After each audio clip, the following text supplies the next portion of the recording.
Aku ingin bulan madu bersama suami ke Jepang. Namun ibu mertuaku selalu nempel dengan suami.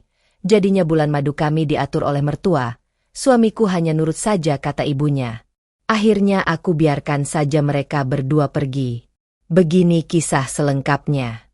Tapi sebelum kita lanjut ke ceritanya, alangkah baiknya subscribe dulu channel ini, nyalakan lonceng notifikasinya, agar saya semangat untuk menghadirkan cerita yang lebih menarik lagi, dan jangan lupa absen di bawah. Kalian dari kota mana saja? Lampu-lampu hangat di sudut kamar kontrakan kami malam itu menjadi saksi bisu dari lembaran brosur wisata Jepang yang berserakan di atas meja kayu. Sejak awal menikah 3 bulan lalu, aku dan Mas Aris sudah sepakat untuk menabung demi impian sederhana ini, menikmati musim gugur berdua di Kyoto. Jari-jariku menelusuri gambar dedaunan merah dengan senyum yang tak sanggup kubendung, meresapi tiap detik rencana indah yang telah kami susun rapi. Mas Aris mengelus lembut bahuku dari belakang, membisikkan janji manis bahwa liburan ini akan menjadi momen paling membahagiakan untuk mengobati rasa lelah kami setelah berjuang dari nol. Namun, kehangatan ruangan itu seketika memudar saat pintu depan terketuk pelan, menampilkan sosok ibu mertua yang tersenyum membawa rantang makanan. Ibu melangkah masuk tanpa canggung, matanya yang tajam langsung tertuju pada deretan brosur berwajah kota Kyoto di atas meja. Tanpa menunggu disuruh duduk, ibu mengambil salah satu kertas bergambar tersebut lalu mendengus pelan sambil menatap Mas Aris penuh arti. "Aris, kamu mau jalan-jalan jauh sampai ke luar negeri tapi tidak cerita sama ibu?" Bisik ibu dengan nada suara yang seketika berubah lesu dan memelas. Mas Aris tampak serba salah, memindahkan pandangannya dari mataku ke wajah ibunya yang mulai tampak berkaca-kaca. Ibu lantas duduk di samping Mas Aris, memegang erat lengan anak laki-lakinya seolah takut kehilangan, seraya mengeluhkan kesehatannya yang sering menurun belakangan ini jika ditinggal sendirian. Atmosfer di dalam kamar yang semula dipenuhi impian manis mendadak terasa begitu sesak dan menghimpit dadaku. Aku hanya bisa mengepalkan jemari di balik pangkuan, menahan gejolak kekecewaan yang mulai merayap saat melihat Mas Aris hanya menunduk pasrah tanpa mampu membela kesepakatan kami. Setiap tatapan ragu dari suamiku seolah menegaskan bahwa impian yang kami bangun berdua bisa runtuh seketika hanya dengan satu helai napas ibunya.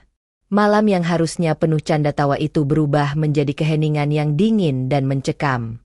Di saat itulah aku mulai menyadari bahwa perjalanan pernikahan ini mungkin takkan semudah yang pernah kubayangkan dalam mimpiku.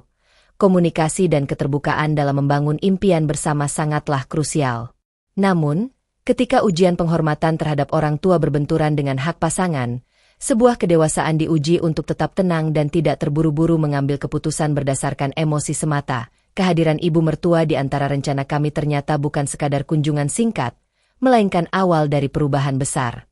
Keesokan harinya, ibu sudah membawa tas pakaian besar dan memutuskan untuk menginap hingga hari keberangkatan yang makin dekat.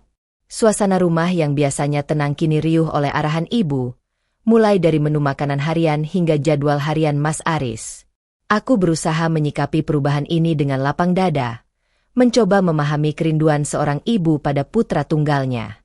Namun, batas ketahananku mulai teruji ketika ibu secara terang-terangan mengambil alih seluruh persiapan perjalanan yang sudah kami rancang sejak berbulan-bulan lalu. Di meja makan, saat aku menunjukkan draft paspor dan tiket yang hendak dipesan, ibu langsung menyela dengan nada tegas yang tak menerima bantahan. "Ibu sudah atur semuanya. Aris, kita tidak usah ke Kyoto. Terlalu dingin untuk kaki ibu. Kita ke Tokyo saja. Ibu sudah minta bantuan teman ibu untuk urus turnya," ujar ibu santai. Aku terpaku, menatap Mas Aris dengan harapan ia akan menyuarakan kesepakatan awal kami. Namun, Mas Aris hanya mengelus tangan ibunya dan mengangguk pelan. "Iya bu, apa kata ibu saja, yang penting ibu bahagia." Kata-kata itu meluncur begitu mudah dari mulut suamiku, tanpa sedikit pun menoleh ke arahku yang terdiam membisu. Rasa sesak makin menggelembung di dadaku, menggantikan rasa antusias yang dulu membara.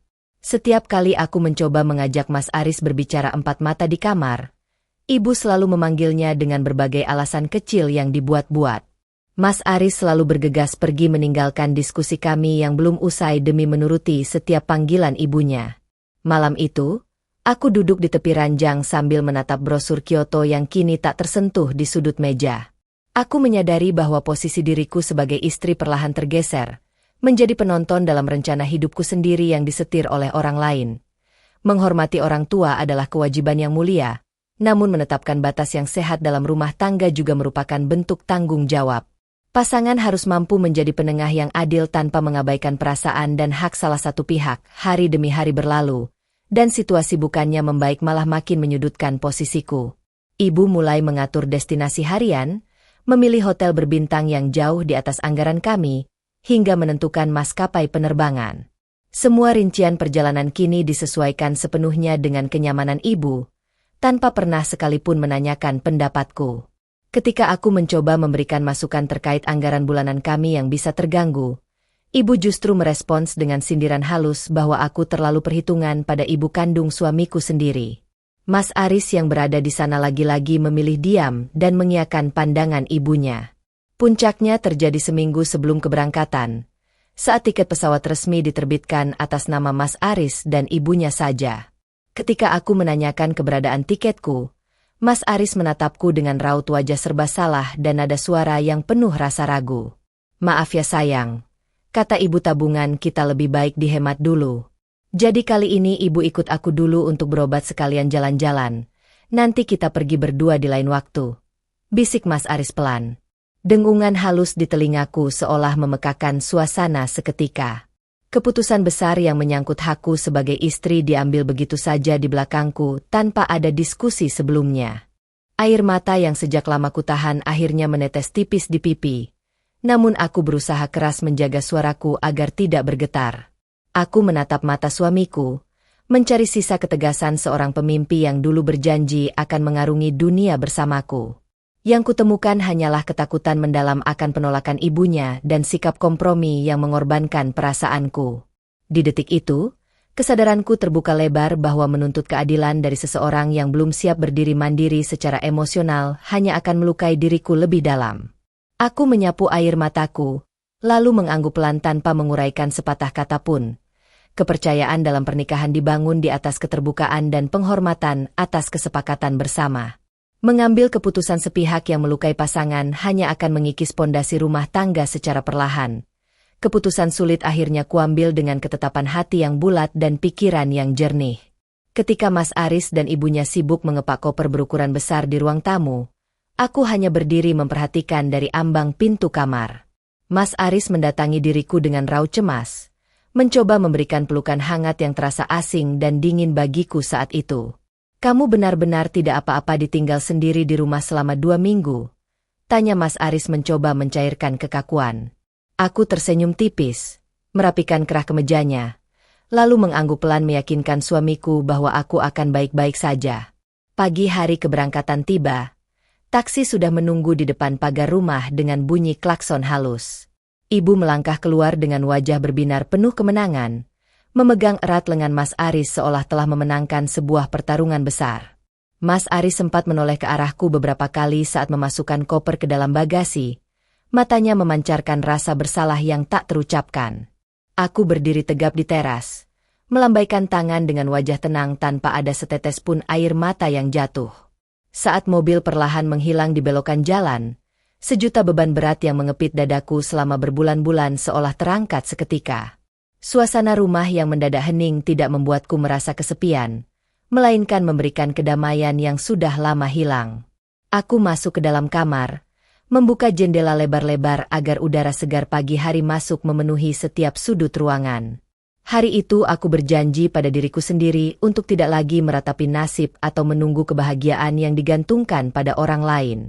Aku mengambil laptop, memutar kembali rencana karierku yang sempat tertunda, dan mulai menyusun langkah baru untuk hidupku sendiri.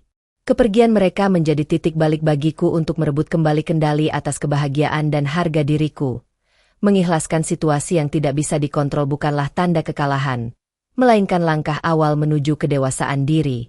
Kedamaian sejati ditemukan saat kita berhenti menggantungkan kebahagiaan pada tindakan orang lain. Hari-hari pertama sendirian di rumahku jalani dengan produktivitas yang luar biasa dan semangat yang terbarukan. Tanpa ada tekanan mental dan rasa diabaikan, fokus pikiranku menjadi jauh lebih tajam dari biasanya. Aku memanfaatkan waktu luang untuk menyelesaikan proyek desain grafis lepas yang sudah beberapa minggu terhenti.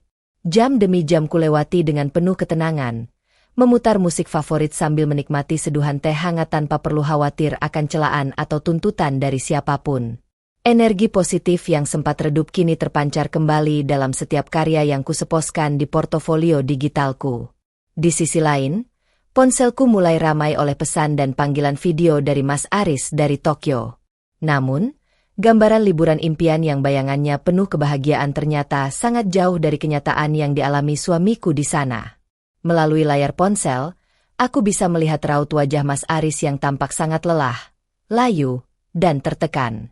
Ia bercerita bahwa ibu sangat rewel, menolak makan makanan lokal, keliru memilih rute kereta, dan menuntut untuk diantar ke pusat perbelanjaan mewah setiap jam. Mas Aris harus mengangkat koper-koper berat sendirian tanpa ada kesempatan sedikit pun untuk menikmati pemandangan atau beristirahat. Aku mendengarkan semua keluh kesah suamiku dengan tenang tanpa berniat menyindir atau menyalahkan keadaan yang dipilihkannya. Sabar ya Mas, nikmati saja waktunya bersama ibu, ucapku singkat setiap kali ia mulai meratap di telepon. Mas Aris tampak terpukul dengan respons dinginku yang sangat terkontrol dan tidak lagi menuntut perhatian darinya. Ia mulai menyadari bahwa ketidakhadiranku di sisinya telah menciptakan jarak emosional yang nyata.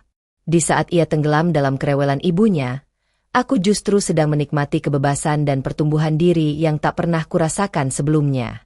Pilihan yang diambil berdasarkan keraguan dan rasa tidak enak hati seringkali membawa beban yang tak terduga. Penyesalan selalu datang belakangan untuk mengajarkan kita arti penting sebuah skala prioritas yang adil. Kelelahan Mas Aris makin memuncak ketika memasuki minggu kedua perjalanan mereka di Jepang.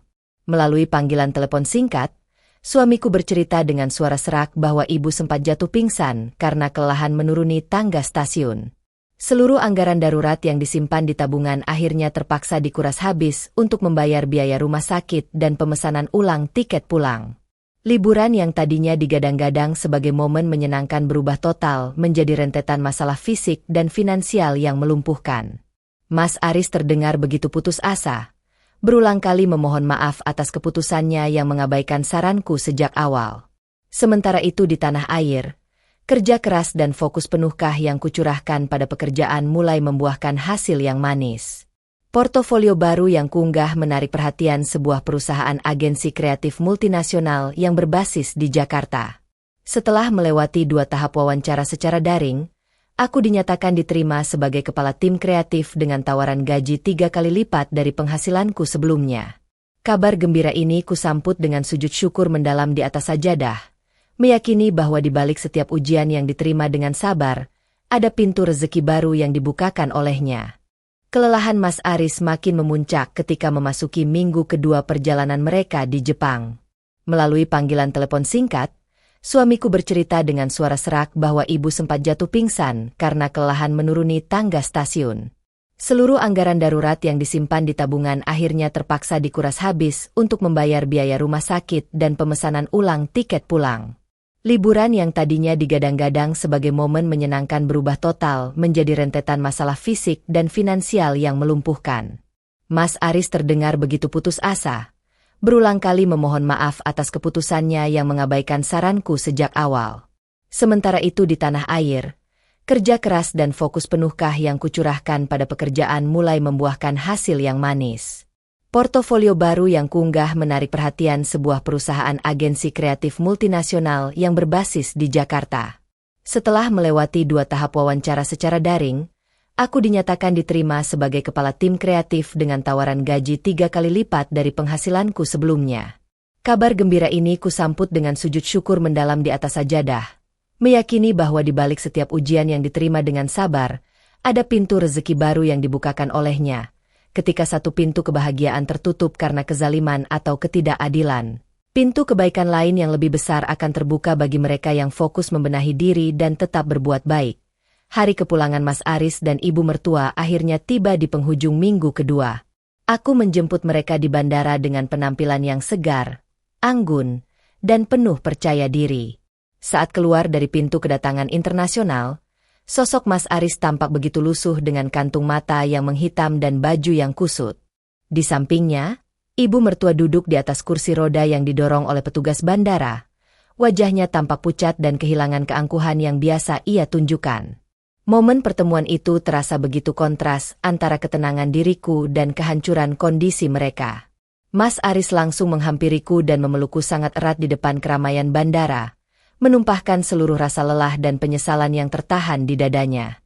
"Maafkan aku sayang, aku benar-benar menyesal tidak mendengarkanmu," bisiknya berulang kali dengan suara bergetar di bahuku. Aku hanya mengelus punggungnya pelan tanpa membalas dengan pelukan yang hangat, menjaga jarak emosional yang sudah terbentuk secara alami. Ibu mertua yang memperhatikan kami hanya bisa menunduk malu, tak berani lagi menatap mataku dengan pandangan menyepelekan seperti biasa. Sepanjang perjalanan pulang di dalam taksi, suasana hening melingkupi kami bertiga tanpa ada perbincangan hangat. Mas Aris mencoba memegang tanganku beberapa kali, namun dengan halus aku mengalihkannya untuk mengambil air minum atau memeriksa pesan di ponsel. Ibu mertua yang biasanya mendominasi percakapan kini hanya terdiam menatap luar jendela, menyadari bahwa keonstrusiaan yang diperbuatnya telah merusak keharmonisan rumah tangga anaknya sendiri. Perjalanan kembali ke rumah menjadi awal dari pembuka tabir realitas yang harus mereka hadapi. Penyesalan yang datang setelah kerusakan terjadi membutuhkan waktu dan proses panjang untuk memulihkan kepercayaan.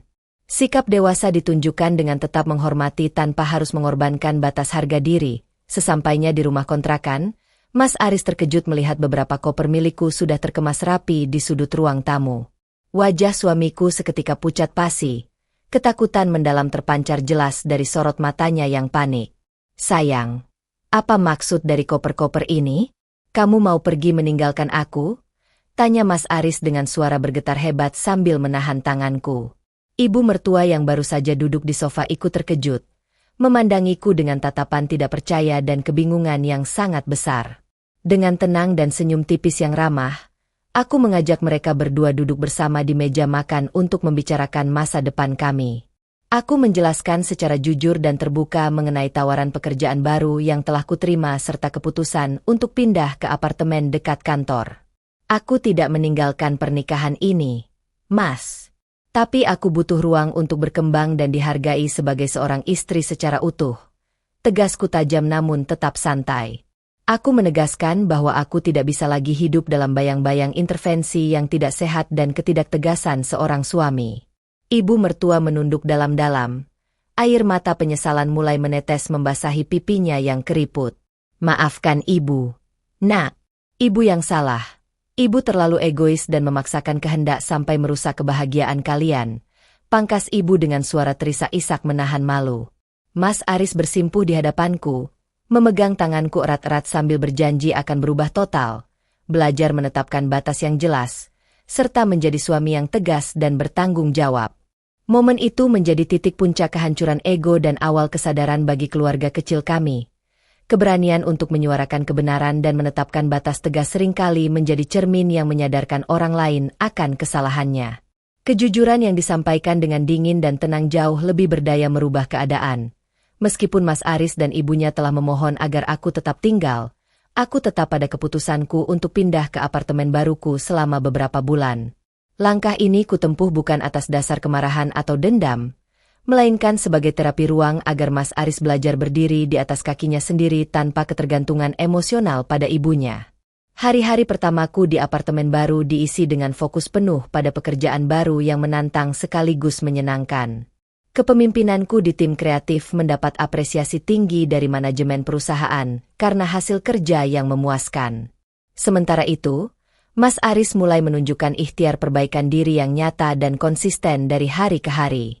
Setiap akhir pekan, ia datang berkunjung ke apartemenku bukan untuk menuntut aku kembali, melainkan untuk membawakan makanan, membantuku membersihkan rumah, dan mendengarkan cerita kegiatanku. Ia mulai berani menetapkan batas yang tegas namun sopan kepada ibunya terkait urusan rumah tangga kami. Ibu mertua pun mulai belajar untuk mandiri di rumahnya sendiri, menyadari bahwa kasih sayang pada anak tidak boleh berubah menjadi kekangan yang merusak kehidupan sang anak. Perubahan sikap yang ditunjukkan Mas Aris membuat rasa hormatku padanya perlahan mulai tumbuh kembali dari keputusasaan. Kami mulai menjalani konseling pernikahan secara berkala untuk memperbaiki pola komunikasi dan menyelaraskan kembali visi masa depan kami. Dalam setiap sesi konseling, Mas Aris secara terbuka mengakui kelemahannya di masa lalu dan berkomitmen penuh untuk meletakkan posisiku sebagai prioritas utamanya sebagai seorang istri. Proses penyembuhan luka ini berjalan secara alami, tanpa ada paksaan atau kepura-puraan di antara kami. Memperbaiki hubungan yang retak membutuhkan proses, komitmen nyata, dan tindakan konsisten dari kedua belah pihak. Memberi ruang bagi pasangan untuk belajar dan berubah adalah bentuk investasi terbaik bagi masa depan pernikahan. 6 bulan berlalu sejak peristiwa keberangkatan ke Jepang yang penuh kenangan pahit tersebut. Kehidupan kami telah banyak mengalami perubahan positif yang signifikan di berbagai aspek. Karierku di perusahaan kreatif makin menanjak, dan stabilnya kondisi finansial kami memungkinkan kami untuk membeli sebuah rumah mungil namun asri di kawasan pinggiran kota. Mas Aris pun mendapatkan promosi jabatan di tempat kerjanya berkat fokus dan ketenangan pikiran yang kini dimilikinya setelah konflik keluarga terselesaikan dengan baik. Hubunganku dengan ibu mertua juga mengalami transformasi yang luar biasa berkat komunikasi yang sehat dan saling menghormati. Ibu kini menyambutku dengan hangat setiap kali kami berkunjung, menghargai keputusan-keputusanku, dan tidak pernah lagi mencampuri urusan rumah tangga kami. Ibu menyadari bahwa mencintai anak laki-lakinya berarti juga harus mencintai dan menghormati wanita yang telah dipilih anaknya sebagai pasangan hidup. Rasa canggung yang dulu ada kini berganti menjadi rasa saling menghargai yang tulus antara dua wanita yang dewasa. Suatu sore di rumah baru kami, Mas Aris menggenggam tanganku erat saat kami duduk berdua di halaman belakang yang asri. Ia mengeluarkan sebuah amplop coklat tebal dari dalam tas kerjanya lalu menyerahkannya padaku dengan senyum lebar yang tulus. Saat kubuka, di dalamnya terdapat 2 buah tiket penerbangan menuju Osaka, Jepang, lengkap dengan reservasi hotel dan jadwal perjalanan musim gugur di Kyoto. Ini murni perjalanan kita berdua. Sayang. Hasil dari tabunganku sendiri untuk membayar janji yang sempat ternoda dulu. Wisperet Mas Aris penuh kehangatan, kesabaran, ketegasan yang tepat, dan keikhlasan dalam melewati masa sulit akan membuahkan hasil yang manis pada waktunya. Pemulihan sejati terjadi ketika kesalahan masa lalu digantikan dengan kebaikan yang lebih besar. Penerbangan malam menuju Kansai International Airport menjadi saksi dimulainya lembaran baru dalam kisah perjalanan hidup kami. Di dalam kabin pesawat yang tenang dengan lampu remang-remang, aku menyandarkan kepalaku di bahu Mas Aris yang terasa begitu kokoh dan melindungi. Tak ada lagi rasa cemas, rasa diabaikan, atau keraguan yang dulu sempat menghantuiku saat memikirkan kata Jepang. Suamiku menggenggam jemariku sepanjang perjalanan, membisikkan rasa syukur yang tak terhingga atas kesabaranku menunggunya tumbuh menjadi pria dan suami yang dewasa. Sesampainya di Kyoto, pemandangan dedaunan maple yang merah membara menyambut kedatangan kami dengan keindahan yang memukau mata.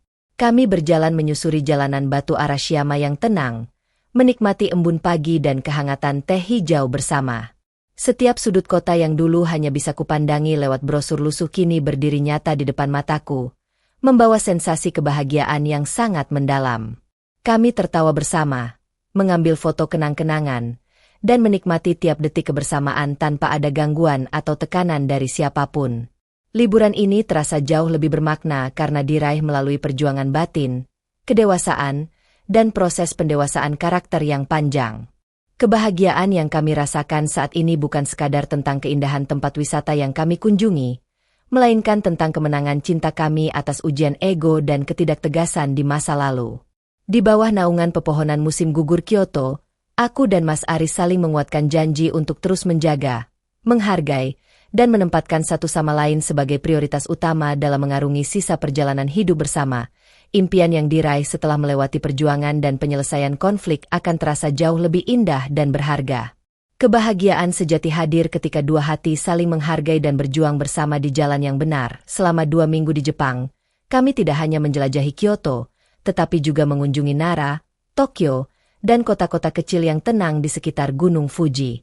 Setiap tempat yang kami singgahi memberikan pelajaran berharga tentang ketenangan, kedisiplinan, dan keindahan kesederhanaan. Aku melihat perubahan luar biasa dalam diri Mas Aris. Ia kini menjadi pria yang sangat perhatian, sigap memimpin perjalanan, dan selalu memastikan kenyamananku di atas segalanya. Rasa bangga dan cinta yang sempat pudar kini bersemi kembali dengan jauh lebih kuat dan berakar mendalam. Kami juga tidak lupa membeli oleh-oleh khusus untuk ibu mertua sebagai bentuk kasih sayang dan rasa hormat kami yang tak pernah putus. Melalui panggilan video di sudut kota Shibuya, kami menyapa ibu dengan hangat dan memperlihatkan keindahan suasana di sana. Ibu mertua tersenyum haru dari layar ponsel, mendoakan kebahagiaan kami berdua dengan ketulusan yang terasa sangat nyata. Hubungan bertiga yang dulu diliputi ketegangan kini telah bertransformasi menjadi hubungan keluarga yang harmonis, penuh batas yang sehat dan rasa saling menyayangi. Malam terakhir di Tokyo sebelum kembali ke Indonesia, kami duduk di tepi Teluk Odaiba sambil memandangi Rainbow Bridge yang bernyala indah. Mas Aris memelukku dari belakang, meresapi angin malam yang berhembus lembut menerpa wajah kami. Terima kasih sudah tidak menyerah padaku saat aku berada di titik terendahku sebagai suami, bisik Mas Aris lembut di telingaku. Aku tersenyum, menggenggam tangannya erat, menyadari bahwa semua kepedihan di masa lalu adalah skenario terbaik yang menempa kami menjadi pribadi yang lebih bijaksana. Kasih sayang yang tulus tidak akan pernah hilang, melainkan menemukan bentuk barunya yang lebih sehat ketika setiap orang menghormati peran dan batasan masing-masing dalam keluarga. Sekembalinya kami ke Indonesia, kehidupan rumah tangga kami berjalan dengan jauh lebih stabil, teratur, dan penuh kehangatan. Rumah baru kami kini menjadi tempat berteduh yang nyaman, dipenuhi tawa dan diskusi sehat setiap harinya. Aku tetap melanjutkan karierku dengan prestasi yang makin cemerlang, sementara Mas Aris makin sukses dalam pekerjaan dan kepemimpinannya di kantor. Kesetaraan, saling dukung, dan komunikasi yang terbuka menjadi pilar utama yang menjaga keharmonisan hubungan kami dari waktu ke waktu. Ibu mertua kerap berkunjung ke rumah kami saat akhir pekan, bukan lagi untuk mengatur atau mengintervensi, melainkan untuk menikmati kebersamaan sebagai seorang ibu dan mertua yang bijak. Kami sering memasak bersama di dapur, berbagi cerita, dan tertawa lepas tanpa ada rasa canggung atau dendam masa lalu yang tersisa. Ibu kini bangga memiliki seorang menantu yang mandiri dan berpendirian teguh, serta putra yang telah tumbuh menjadi kepala keluarga yang bertanggung jawab dan dewasa. Pengalaman pahit yang kami alami di awal pernikahan menjadi fondasi yang sangat kokoh bagi kami dalam menghadapi ujian-ujian hidup berikutnya. Kami belajar bahwa masalah dalam rumah tangga bukanlah tanda akhir dari segalanya, melainkan kesempatan emas untuk mengevaluasi diri, memperbaiki komunikasi, dan mendewasakan karakter. Setiap badai yang berhasil dilewati dengan tenang dan kepala dingin akan meninggalkan keindahan pelangi yang mempercantik perjalanan hidup manusia. Ujian dalam hubungan bukanlah penghancur, melainkan penguji kualitas cinta dan kedewasaan. Ketika ditangani dengan bijak, konflik masa lalu akan menjadi fondasi terkuat bagi keharmonisan masa depan. Beberapa bulan kemudian, kebahagiaan keluarga kecil kami makin lengkap dengan kabar gembira yang telah kami nantikan sejak lama. Dokter menyatakan bahwa aku tengah mengandung buah hati pertama kami yang sehat. Tangis haru dan syukur membuncah di ruang periksa saat kami mendengar detak jantung kecil yang berpacu di dalam kandunganku. Mas Aris mencium keningku berulang kali dengan rasa syukur mendalam, sementara ibu mertua meneteskan air mata bahagia saat mendengar kabar tersebut melalui telepon. Kehadiran calon buah hati ini makin mempererat ikatan kasih sayang di antara kami bertiga. Ibu mertua dengan penuh kasih membantu memberikan nasihat-nasihat seputar kehamilan tanpa pernah memaksakan kehendak seperti dulu. Mas Aris menjadi suami yang makin siaga, selalu mendampingi setiap proses periksakan kehamilan, serta memastikan kesehatan fisik dan mental diriku tetap terjaga dengan baik.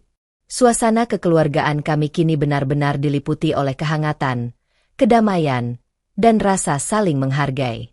Menatap perjalanan panjang yang telah kulewati, aku menyadari betapa besarnya peranan ketenangan jiwa dan keberanian dalam mengambil sikap yang benar.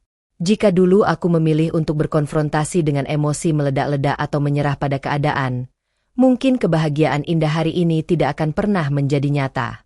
Semua takdir yang tersusun rapi telah mengajarkanku arti penting memperjuangkan harga diri tanpa harus kehilangan kasih sayang dan rasa hormat pada sesama. Keikhlasan, kesabaran, dan keberanian mempertahankan kebenaran akan selalu membuahkan berkah yang berlimpah.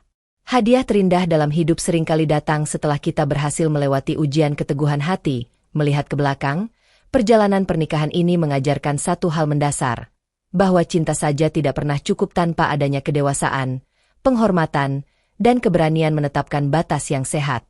Ketika berada dalam posisi tertekan, Membiarkan keadaan berjalan tanpa emosi meluap adalah cara terbaik memberi kesempatan bagi kenyataan untuk membuka mata orang-orang tercinta. Kini, hidup kami dipenuhi rasa syukur, keharmonisan yang utuh, dan impian baru yang kami bangun bersama calon buah hati kami yang akan segera lahir ke dunia. Pelajaran paling berharga dari kisah ini adalah pentingnya menjaga harga diri dan kemandirian sebagai seorang individu, tanpa harus membenci orang lain yang belum memahami peran mereka.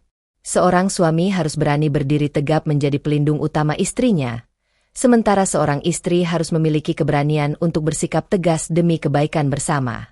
Ketika setiap anggota keluarga memahami hak, kewajiban, dan batasannya masing-masing, rumah tangga akan berubah menjadi surga kecil yang dipenuhi kedamaian dan kebahagiaan sejati. Semoga kisah perjalanan hidup ini bisa menjadi cermin inspiratif bagi siapa saja yang sedang berjuang menyelaraskan hubungan antara pasangan dan orang tua. Ingatlah bahwa tidak ada masalah yang tak memiliki jalan keluar selama kita mau belajar, berubah, dan menaruh kepercayaan pada proses pendewasaan diri. Tetaplah menjadi pribadi yang sabar, mandiri, dan berani mengambil langkah bijak demi kebahagiaan yang bermakna dan bertahan lama. Pernikahan yang kuat dibentuk oleh dua pribadi yang mandiri, tegas dalam kebenaran, dan saling menghormati batas masing-masing. Kedewasaan untuk berubah dan memaafkan adalah kunci utama menuju kebahagiaan rumah tangga yang hakiki. Kisah ini mengingatkan kita bahwa mencintai keluarga tidak berarti harus mengorbankan keadilan dan perasaan pasangan hidup kita. Menetapkan batas yang sehat dalam rumah tangga bukanlah bentuk ketidakbakti pada orang tua, melainkan langkah bijak untuk menjaga keharmonisan semua pihak. Ketika ujian menghampiri, jangan biarkan emosi merusak harga diri. Berdirilah dengan tenang, mandiri, dan biarkan waktu membuktikan kebenaran serta mendewasakan orang-orang di sekitar kita. Terima kasih sudah menonton sampai akhir. Jangan lupa subscribe, like, dan share video ini agar lebih banyak orang bisa mengambil pelajaran dari kisah ini. Sampai jumpa di cerita inspiratif berikutnya.